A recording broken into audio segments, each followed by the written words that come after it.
I figured it might be cool while I'm watching the GT3 here. I have the camera out, I already have the microphone on, and I really wanted to do a life update. You know, I've done my This Is Me series, and you know, some people really have told me that that's a good thing. So I'm going to keep telling you the story, and I realize I haven't really done much of a life update. I've been trying to figure out what my life looks like since leaving Merrill Lynch. So I'm going to rinse the car off, and then we'll talk through what's going on in my life. So for those of you who don't know my story, I've told a version of it on the YouTube channel. It's the This Is Me playlist, and I've talked about, you know, Villanova and the whole thing. So I've talked about my entire story. And for those of you that don't have 10 hours or care to watch, but want to watch me wash the GT3, just to give you a brief synopsis. Basically grew up in the trailer park. Then went to high school, played volleyball, obsessed with that. In Hazleton, Pennsylvania. Grew up and just, you know, in the Poconos, but was born in Pittsburgh. Went to Villanova, played volleyball there, got a degree in electrical engineering. You know, eventually flunked a course, took a job selling home theater, got pretty good at it. Was able to write my own ticket selling home theater products. Eventually moved to Orlando. A guy came in my store and said, "Man, you'd be great at doing what I do." That guy worked for Merrill Lynch. He became my mentor. Went through 12 interviews. It took 12 interviews for them to give me a job because they said I looked like Opie Taylor. Of course, I had to look up who Opie Taylor was because I'm a little young for that. And then realized that Opie Taylor's Ron Howard, who ended up being a pretty successful dude, still is a successful dude. And you know, and basically what happened is that guy, they came in my store, bought a home theater, really pushed for me to get the job at Merrill Lynch. Finally got the job at Merrill Lynch, cold called for many years, and made it through the training program. Eventually partnered with my mentor Jim, and then my future partner Steve. So we were all partners, and Jim retired, and that brings us up to date where the story begins.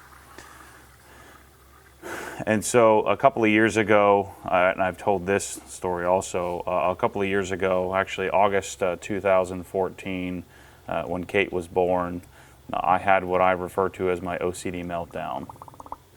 And so basically what happened was Jim had retired, Steve and I had taken over the business. I had become manager of the office for Merrill Lynch, so I had a dual role of, you know, being a producing manager. So I was responsible for our office and hiring and firing and all of that stuff, and, you know,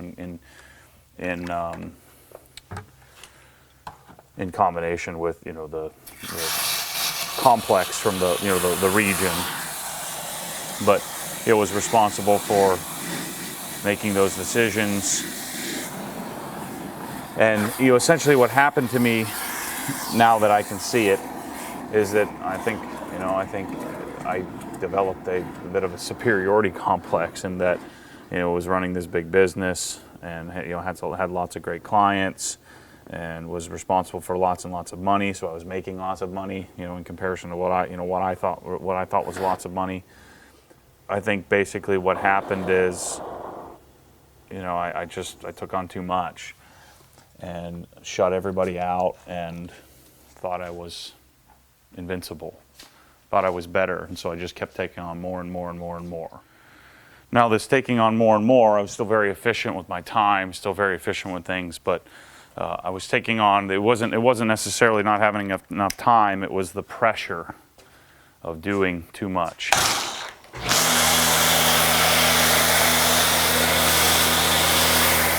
So let the foam run off the car.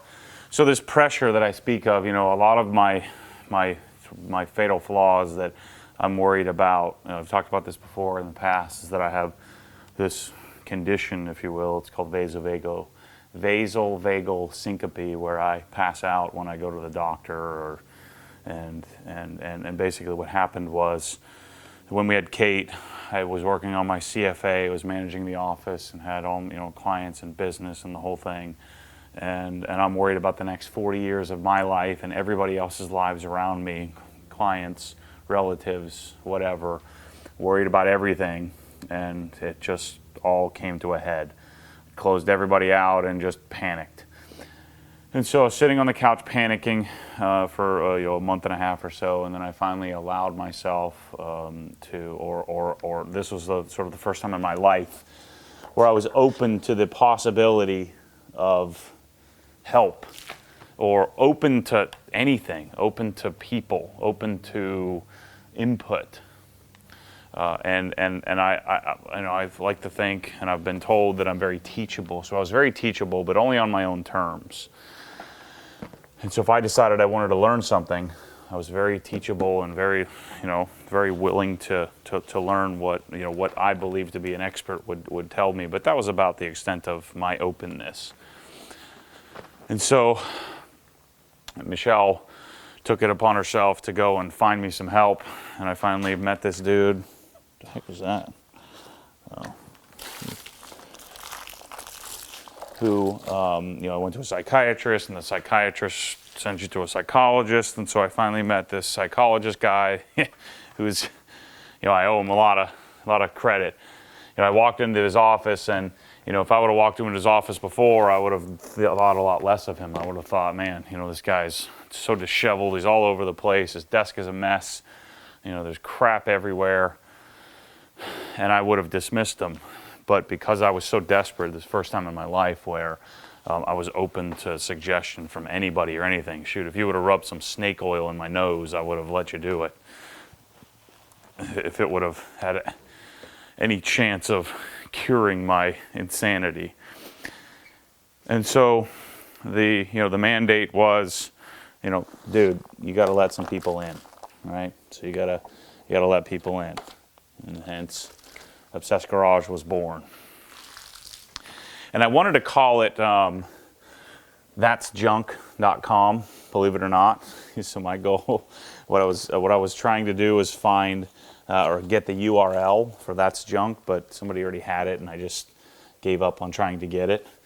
And That's Junk comes from me always saying, that's junk about everything, unless it's not junk. So it's either junk or it's not, it seems. And I'm glad, really, really glad that I didn't, that it didn't work out that way. But I actually put some effort into, thinking about doing that. This was after I'd started the journals. And so I got started journaling my Carrera S.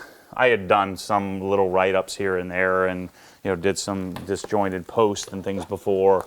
But I saw a guy on 6 Speed Online who started a journal that was really successful. Lots and lots of people watched it or followed it as he sort of took people through his escapades of his Carrera S, and anytime he did a modification or something. And so I said, man, I'd like to do that. Keep things organized in one spot.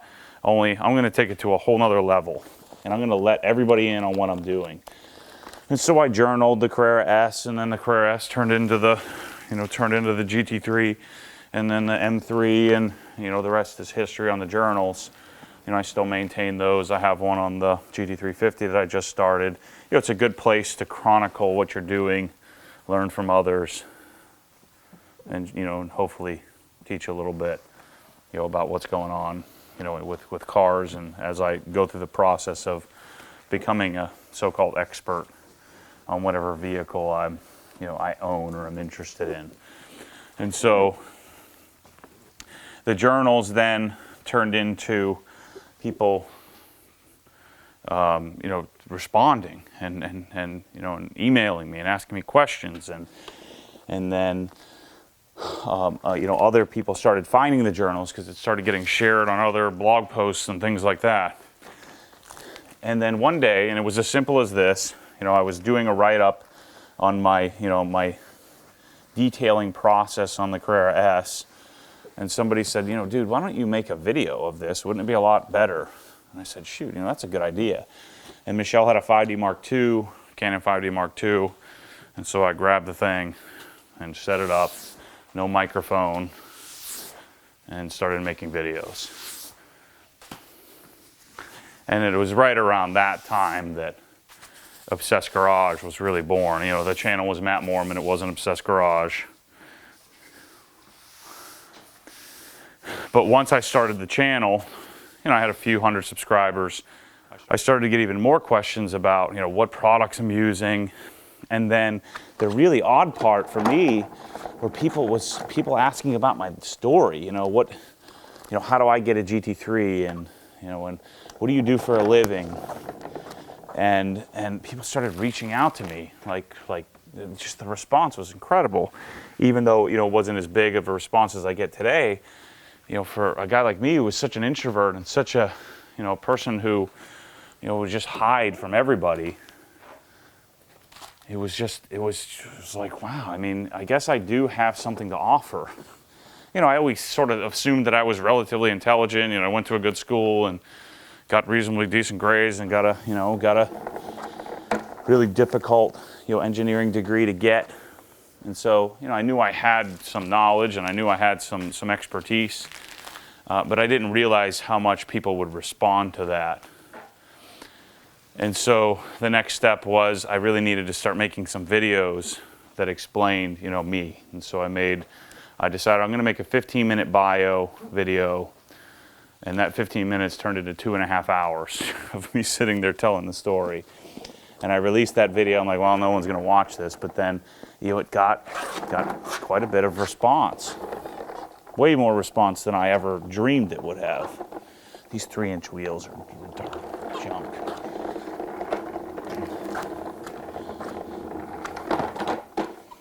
And so, what started to happen is, I would get calls from kids and guys at all different stages in their career saying, man, I really resonate with the story you've told. Can you tell me more? Because the reason I made the video is I was spending 2 hours a day on average just sort of talking people through my story, and they would tell me some of theirs, and I kind of saw that I probably can't tell the 2-hour story. It'd be much more efficient if I just made it available, even though there's risk that many people would think that I was a jerk, and many people would think I'm just a narcissist, and all this stuff that I made up that other people might think. I decided to let that go. And that was my real personal evolution, and the connectivity that has happened from the Obsessed brand, if you will, or the Obsessed me. And so, I'm getting better, but I'm starting to gain weight, because I'm on medication. But I'm letting that stuff go. I'm just trying to be happy and present and all of that. But it's a constant struggle. Every time I get in a car and drive, I'm a little panicked. Every time I go to the office on Monday morning, I was panicked. And, I would have to fight it 24/7. I still fight it. Maybe not 24/7 today, but I'm fighting the anxiety of, oh my gosh, I might be dying. Oh man, I'm going to pass out. Oh man, all this stuff that I'm just making up in my head. And so after the site, so I built the Obsessed Garage site because everybody was asking me every video I put up, what products do you use? What products do you use? What products do you use? So I just decided I'm going to make a website that shares all that stuff so that I don't have to, I don't have to compile a list. And I just thought it would be cool, and nobody else has anything like that. And so I decided to make a website, and in normal fashion, I don't want to make some piece of crap website. I decided to, I had a buddy at church in one of my Bible studies in my Bible study that, men's group, that is a web developer and is an artist, and so he created the logo and created the template and set up my domain and all of that, and Obsessed Garage was born. So This was roughly a year, a little bit less than a year after my epiphany and my meltdown and the whole idea to let people in. So I want to say I had Obsessed Garage live around July or August of 2015. Man, it feels like it's been a lot longer, but it's really only been in existence about a year. And so what started to happen after the site was born, I'm making more and more videos. I finally got a microphone so that people could hear what the heck I was saying. I got a little better at making videos. I still think, a few years from now, the quality of what I'm producing will be even better. I know it will be, as I continue to just learn little things here and there. I could probably shut everything down and go become an expert in videography, but I think we'd all be better served by just dealing with the quality of the content that I have right now. And so the whole connectivity thing, people started to reach out to me like crazy. And then now this is where my business changes drastically. And so again, I have two partners, and it was time for me, because now on YouTube, it was time for us to make sure that, that I was disclosing to Merrill Lynch that, hey, I have this thing going on, and there is lots of response. And I just, I need to let you guys know that, I'm generating a little bit of income here, and I want to be everything on the up and up. You have to disclose any of that. But, because once you have some income, you have to disclose it as an outside business activity. And so, as soon as I did that,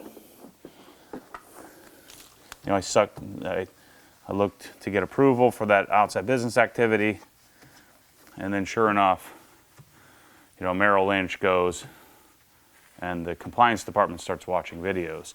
And then as part of my story, Merrill Lynch was a third of my life. And so as part of my story, I sort of talk about, how becoming a financial advisor and what that meant, and the cold calling process and all of that stuff. There is now a more PC version of that story, and I had a few other videos. So they ended up making me take down like a dozen videos despite my kicking and screaming, just because they don't understand YouTube. And they just kept saying how they were cool with, everything's fine, you can share, whatever you want to share, just as long as it doesn't involve Merrill Lynch or your business or anything to do with your life. And I just completely disagreed with that. I just didn't think it was right. And I wasn't pushing, I wasn't arguing, I was just, I just didn't believe that that's the way that life should be. I said, because I was getting calls from people asking about, managing their money. And if you don't know anything about, the financial advisory business, they don't give you clients, you got to go find them. So how do you convince people to give you, let you manage their life savings? And, and the way that we did it is cold called and mailed and all this other crap that's so transactional. It's so, there's no relationship in it. And then hopefully if you're good enough, you can develop a relationship out of it. This doesn't fit behind the calipers. And so I was adamant that, guys, I'm onto something here. This is very different than me just playing in my garage. This is me doing me. This is me letting people in. And so by, becoming open, and I talked about this on the SEMA video, the whole sort of becoming open, this was the start of me figuring this out. And, my partners were semi on board. They thought it was, okay, this is a good idea. I said, no, guys, this isn't an idea. When I'm not trying an idea, this is my life. This is how I think that we connect. Because my belief is that, the financial advisory business as it stands will cease to exist in a large extent. I mean, why would you pay some guy who is not any more qualified than you to manage your money just because that's his job? You can go do that for free. So I believe that the business is going to become commoditized, much like Scottrade and E-Trade has sort of made the broker, the idea of having a broker or access to Wall Street it's no longer necessary to go through a broker. You can go through a discount broker and pay virtually nothing. And so part of my thought has been, how do we evolve? How do we develop true relationships with people? Because many people don't want to go and figure out their own portfolio, and they don't really want to, just click boxes. They want to have a relationship. I know because that's me. That's what I want. I want to have a relationship. I'm about to hire someone to come paint the interior of my house, and I'm going to hire a guy that I know is going to cost a little bit more, but I have a relationship with him.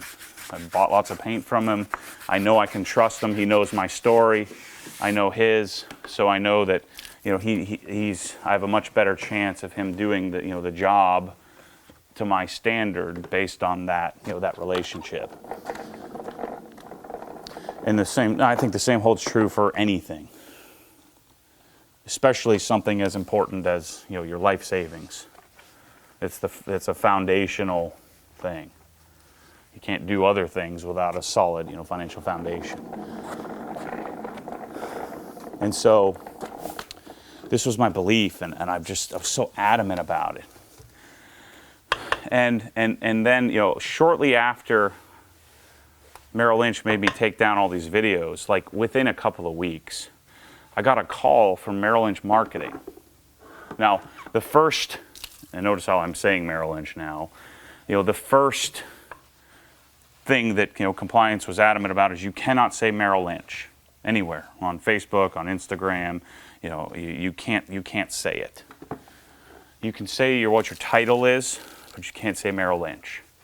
You can say you work for Merrill Lynch, but only in only in text form. You can't talk about it. And so that was the start of my realization that I didn't own anything, that I was just an employee. That even though I had, you start from scratch and you have to call and find your own clients and all that stuff, that, the belief of the firm is that, you don't really have much to do with that. The call came from New York, Merrill Lynch Marketing. So not compliance, but the marketing department that's in charge of the financial advisory website, which was absolute garbage. I mean, if you go and look up any Merrill Lynch financial advisor, they have some goofy one-page website. It's just so far behind. And the one page is, and I just begged them, and I made calls, and I did this for years to try to get a better site. I want to be able to tell the story, not say all this garbage about, I'm a trusted advisor and blah, blah, blah, the stuff that nobody frickin' cares about. I was pretty adamant that there's just a better way to do this. We need to tell our story. And so that call that came from Merrill Lynch Marketing, or Merrill Lynch, the website, the people in charge of the FA.com, were doing a survey, and I actually got a call from the VP of, the person in charge of the program to ask me, how are you getting so many hits? Why are so many people going and visiting your website, which was a one-page site with a picture that was 2 inches by 2 inches. Of course, since Michelle's a photographer, we had a good picture, but you couldn't actually see anything in it. The picture had to be like a gray background with, you in your penguin suit. And that picture had to get approved. So some goofball somewhere would have to, look at the picture and decide whether they thought it was good enough. And instead of let me decide, it's my frickin' picture, it's my business on the line. So why does anybody else care what it looks like? I get that you can't have a T-shirt on and on a Merrill and represent a corporation, but let me switch to deionized water. But the call was asking me, so I thought it was some more compliance telling me, okay, I need to rewrite what's on the site, because I said right off the bat, I think I was very defensive. I remember it clearly, where I was like, all the stuff on there is the boilerplate. It's the stuff that you guys, because you weren't allowed to write much about yourself other than, you know, who your spouse was and where you lived and what you know, you could have a sentence about what you do for fun. And so I said something to the effect of, hey, this is the sample that you guys gave us, that, you know, and, you know, here's the leeway that we're allowed to take. And the lady said, no, I was calling to find out, how are you getting so many hits on your website? And I said, what do you mean?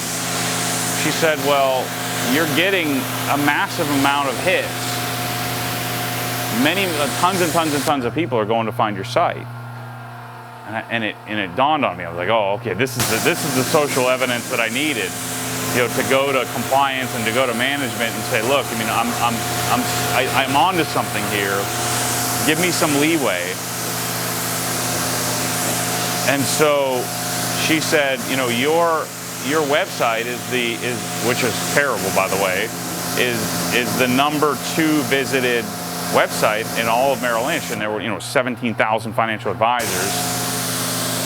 And this is my argument about financial advisors: is of the 17,000, there's probably only 4,000 of them that actually had a website. And it was a cookie cutter site that, you know, it was super easy to put together. And so I was shocked. I was like, so we're the number 2 visited website? I mean, we hadn't mentioned it anywhere other than, you know, I just was, you know, telling my story. And so what would happen is you'd go and watch me mess around with polish in the garage, and then people would be like, what the heck does this guy do for a living? And then naturally, you know, then you go look it up. You just Google search it, and then sure enough, there's Matt Moorman, Merrill Lynch website. And I guarantee you, everybody that looked at the website was like, what is this junk, you know? But people were engaged. So now I begged them even more. I said, look, I mean, we've got to be able to build a better site. There's got to be we've got to be able to do better than this. And she said, she agreed, but, you know, they're working on it, which means 5 years from now, they'll have something.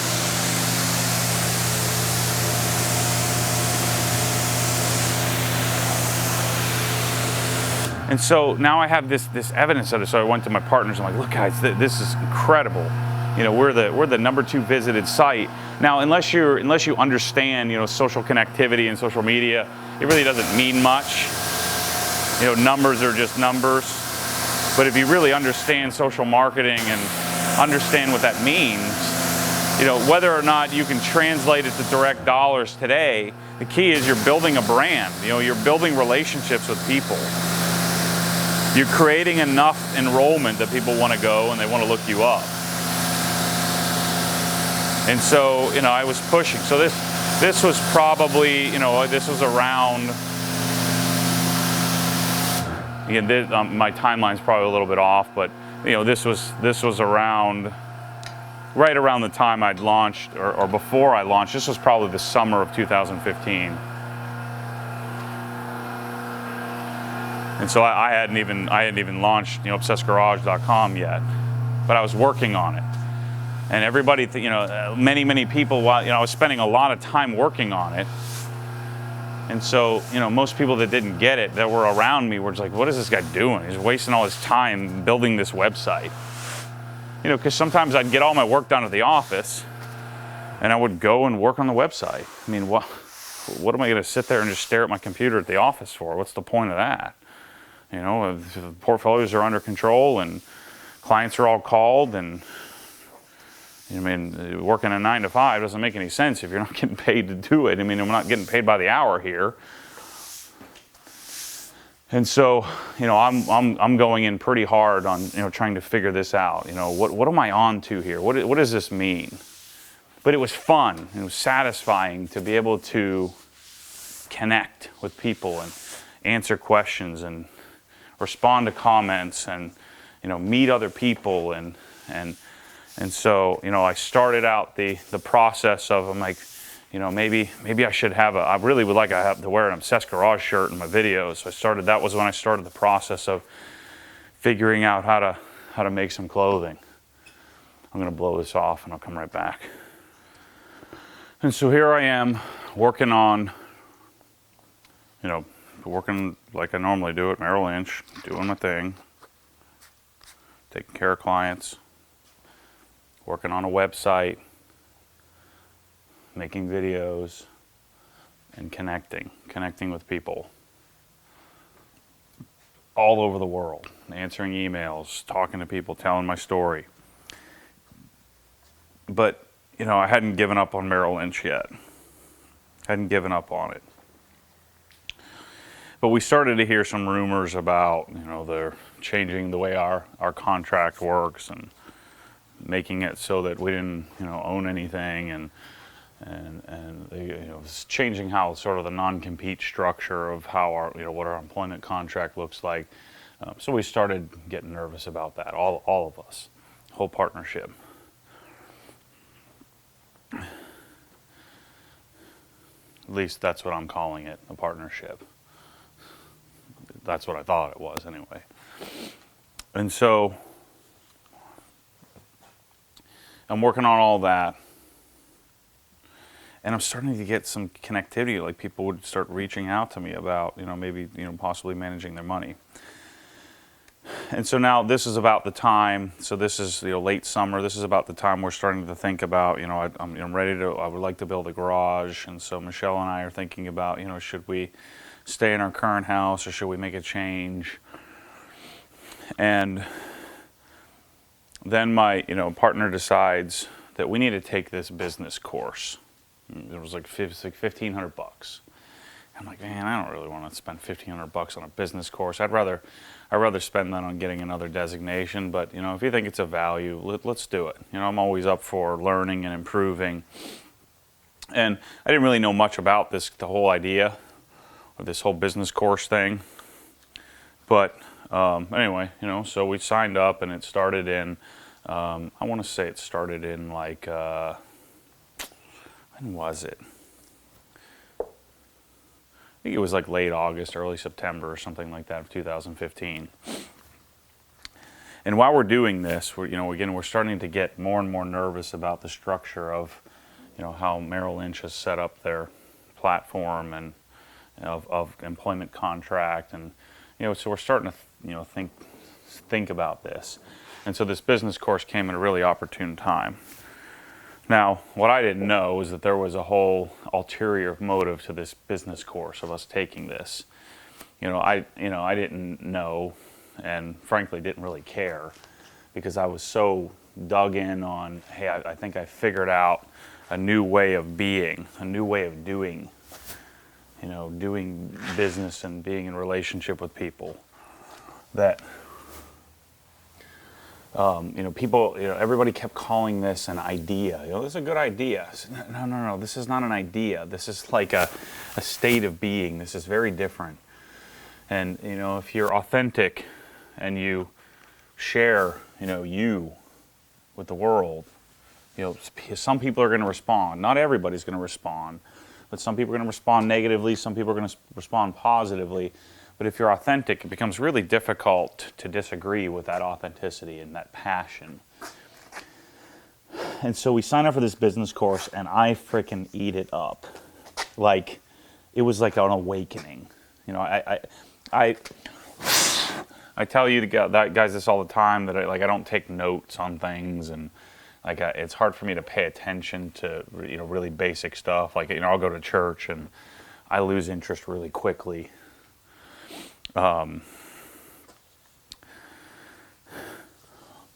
If it's not complex enough for me, or if I don't have a natural passion for it, I almost have a sense of, deficit disorder of some sort. But this, I was glued to this dude, and it was every Wednesday night for 3 hours, and you'd go there and sit there, and and he'd talk. And if I tried to explain to you guys what it was, we call it a business course. It's so much more than that. It's so different than that. And it just was right time, right place for me. And I just, like I said, I just ate it up. Like, I was enthralled, and it was like an awakening. It was very similar to the time I've told the story about how I, was selling home theater and was commissioned for the first time. It was like an awakening. Like, oh my gosh, Like, you don't have to get like $5 an hour. Like, you could write your own ticket. And so, the course talks a lot about all the stuff you guys have been hearing me pitching of, equal exchange and value, and, and some of this other stuff that I've been so adamant about. If you watched, a lot of my stuff, and making requests of people and holding them accountable, your employees, and and how to be in relationship, how to enroll people, and no matter what you think of me, there are certainly some people enrolled, and that's not by fake, it's by authenticity. I'm sharing with you authentically where I'm at. And so we went through the course. All the while we're going through the course, it sort of came to my, attention that, I'm really not working as hard as the other people in the team. So, we really are going to change the splits. It's just not fair. Everybody else is working harder, and, it's not fair. At least this was this was my take on it. This is how I felt. And so that was the point of us taking this business course, was so that we could renegotiate the contract that we drew up 8 years prior, on how this relationship would look from a compensation perspective. And I was just shocked. Like, maybe I shouldn't have been, because I could just see there's a different way to do this, and I was going to bring everybody along the ride, and split it, based on our normal splits. I'm going to bring people in droves to our business because of this authenticity, because of the social connectivity via social media. And so, I don't know about you guys, but when I find a young, smart person that's willing to give all of himself, I'm gonna embrace that, and I'm gonna empower him. And so now, so basically I just gave in and said, well, whatever you want, you can have it, that's fine, whatever. I just want to be able to do me. And so, we came to an agreement on that, and, I still wasn't super thrilled about it, but whatever, I'll make it happen, I always do. And so now we decided, and really I wanted to go somewhere else because Meryl just wasn't on board with the whole social connectivity or any of this stuff. Meryl wasn't. Just like everybody, they would tell me, that's a good idea, but just make videos, don't connect. So the business course talked a lot about connecting the two. And so after the business course, I'm all in. I'm joining there's something called the Strategic Alliance Group, and I'm part of the whole thing, because there are other enlightened people that have had the same sort of a similar experience that I had with the course. And then we decided to make the change from Merrill Lynch to Raymond James, which is a freaking nightmare to do. And we move over, and then I'm in this even deeper, this whole, because now my t-shirt line's coming out. Now I'm starting to get clients. You guys are starting to call me and say, hey, you're obsessed. I want somebody obsessed managing my life savings. So I'd like you to, I'd like to hear what you have to say, and then we'd go through the process, and then people would hire me. And so I was just so adamant about, this is the way to do this. Now I've got clients that I have a true relationship with. Not that I didn't have a true relationship with my other clients. It's a lot easier. It's a lot more natural. instead of cold calling them and mailing them and annoying them to the point that you just kind of catch them when they're ready. Instead, we'd have a real relationship before that we even get to that point. It's just a very different way of being, and unless you're there, unless you're at that point where you understand it, it just seems very odd, because most of the guys in our business do it a certain way. It's very salesy, very, very different than what I'm talking about. Everybody thinks that they're doing what I'm talking about, but they're not. Ask me how I know. It's because I didn't do it before. I did what everybody else did. I'm in competition with everybody. Now I'm not even in the same game. I'm just doing something completely different. And so we go to Raymond James as a group, as a team, as a partnership. And now, I bring over whatever I bring over, and I'm on to, building this business, building this connectivity, building Obsessed Wealth, building all of this stuff. And we were going to have Obsessed Wealth be a wholly owned subsidiary of our other business.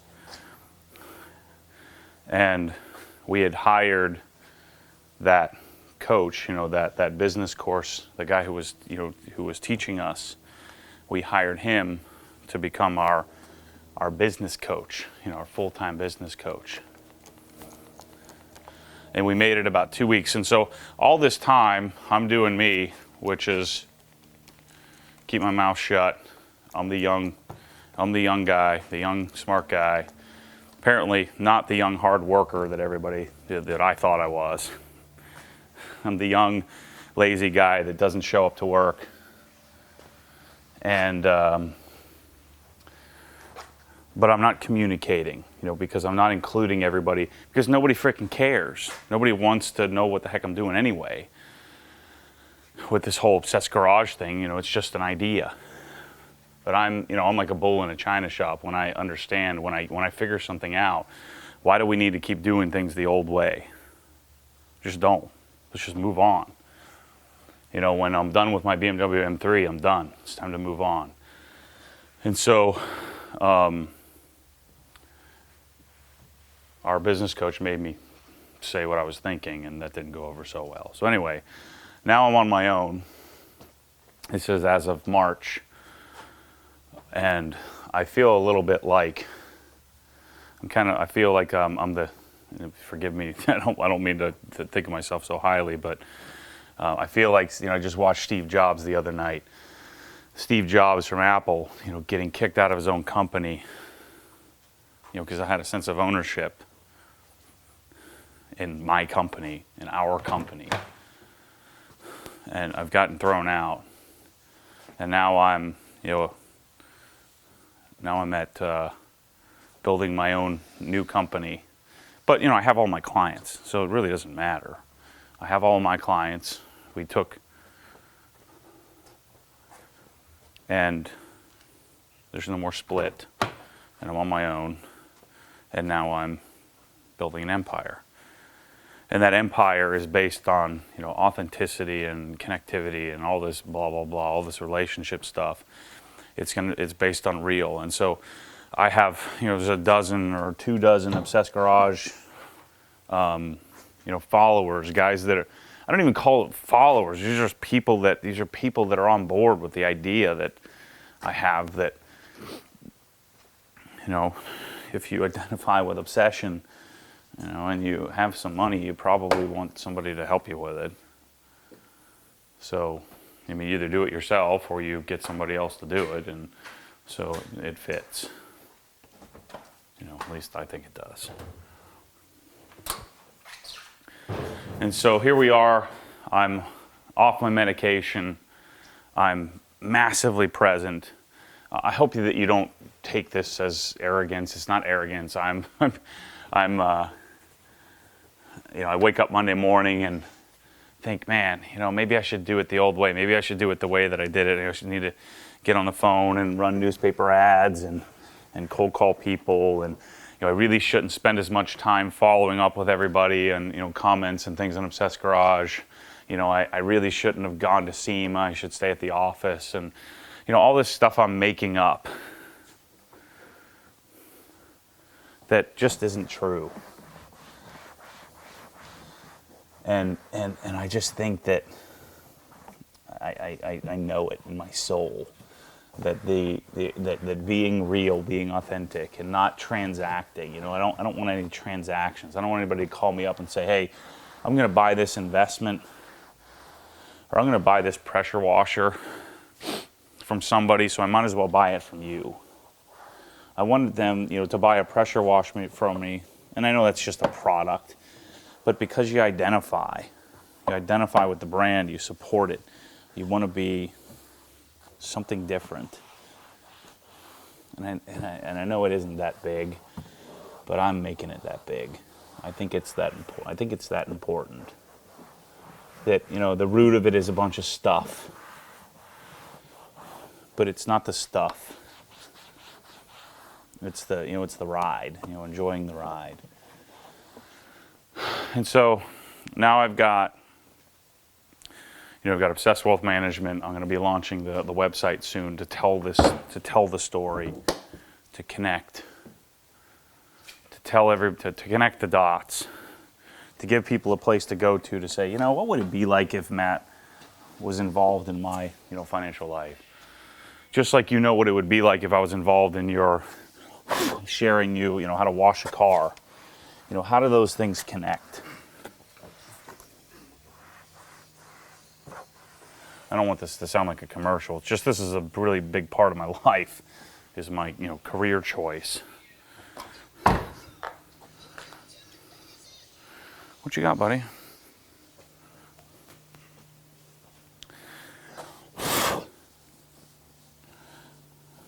And here's what I'm supremely confident about is that, if you're watching this video and you're like, what is this guy talking about? It's okay. I don't need everybody to understand it. What is he?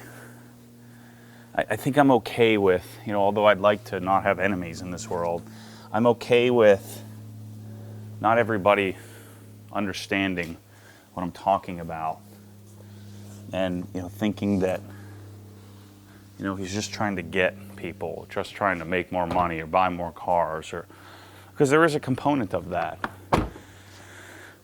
We all want to have a bigger, better business, more, clients and more money and all that stuff. But that just kind of comes with it. So, what do I see going forward? I think I see making more friends than I know what to do with. I think I see more and more and more people becoming a part of something special. I think that some people are going to call me to have me help them with their money. I think some people are going to have me help them with their, whatever, their life, their pressure washer, or their, you name it. And then I'm going to call and have them help me with things. And we're going to have a community, a real community, people that just get it, just understand it. And so that's going to involve a forum. So I put the forum on hold because I'm redesigning the website. I had all this stuff disjointed, and I want to have everything in one spot. So I'm going to make it bigger. I'm going to make it better. I'm going to make it more obsessed. I'm going to make the connectivity to everything seamless. And it's going to take me a while, and it's going to take a lot of work, and it's going to take a lot of people questioning what the heck I'm doing and why am I wasting my time on this. And it's going to take, my former colleagues thinking that, I've lost it and I'm just selling cars and I'm screwing over clients and I'm not spending time with them. And I'm just going to have to be okay with that. And I'm going to have to do my best to wake up on Monday morning and not second guess myself. And so the next evolution in, Obsessed Garage and me and Obsessed Wealth, there is no difference. They're all the same. They're all connected. They're all an extension of me. Just me doing me. And then you guys will hopefully do you. And then we'll meet somewhere in the middle. And I couldn't be more excited. And I'm sorry, this is my voice. This is how I speak. So if you know, if you're one of those guys that tells me that I'm not excited about anything, you know, this is the excited version of me. I'm sorry for that. And so 2017, I can't even imagine. I know Rick is still my coach, my business coach. I meet with him, you know, a couple of times a month, talk to him a couple of times a week. I couldn't see what he was talking about, you know, because I would share the vision. And I hope you guys get that I'm not, you know, again, not drinking some snake oil or something. This is just simple stuff that most people overlook. And I'm going to make more friends than I could ever imagine. And I'm going to contribute to people, and people are going to contribute to me. And it's going to be incredible. It already is incredible. It's just going to continue to get bigger and bigger and bigger. And so thanks for listening to this. I figured many of you guys would want to, you know, an update on me and what I'm up to that have followed the story. If you're new to the story and you want more detail, you know, just go to the This Is Me. And you'll see, you know, you'll kind of see an evolution of my thought process and how I thought, you know, even a year ago or 6 months ago. My life is moving very, very quickly towards something I think something special. And so if you want to see more of that, the whole story, go to the YouTube channel, SS Garage, and then look up the This Is Me playlist, and you can watch the whole thing. So 2017 and beyond is going to be amazing. I'm going to do my very best to be as present as possible. I'm going to keep washing cars. I'm going to keep evolving detailing. I'm going to keep meeting people. I'm going to keep doing me. And the sky's the limit, man. When people would tell me about having, you know, 70,000 subscribers, I thought that was insane. There's no way that there's that many people that even care. And you know, it's not all about subscribers. It's about people. It's about connection. It's about having, you know, sort of a common goal or a common, you know, desire, a common sort of community. And I'm going to build it, and I'm going to organize it, and I'm going to use my unique skills to organize it. And I'm going to include, you know, awesome people along the way to help contribute to it. And like I said, I'm super excited. And as always, you know, stay tuned for more crazy. Thanks, guys.